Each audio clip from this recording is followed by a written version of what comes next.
देश पालुछि बिरसा मुंडा जन्म जयंती।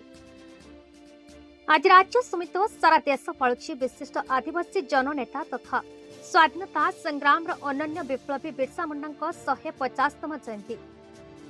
एही अवसर में बस्ता ब्लॉक भेलोरा पंचायत गंगाधरपुर और चंडीपुर ग्राम में केंद्र सरकार पंचायत राज मंत्रालय पक्षर स्वतंत्र पुलिस सभा प्रशिक्षण शिविर अनुष्ठित हो जाए। चंडीपुर में वार्ड सभा सुभद्रा मारांडी सभापतित्व करते।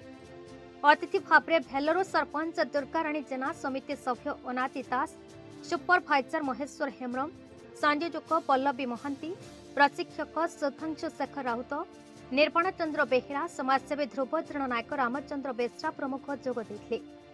सेहीपुरी गंगाधरपुर प्राथमिक विद्यालय वार्ड सभ्या सुकांती जेना अध्यक्षतार अनुष्ठित शिविर में अतिथि समेत सुपरभाइजर निरंजन विश्वाल, प्रशिक्षक मनोज बेहेरा, हरिशंकर थल, समाजसेवी जगन्नाथ जेना प्रमुख उपस्थित रही शिक्षा, स्वास्थ्य, स्वच्छता, निशामुक्त, गमनागमन, पेशा, जंगल अधिकार आईन, उन्नति संपर्क में आलोकपात कर सचेतन वार्ता दि जाइथा।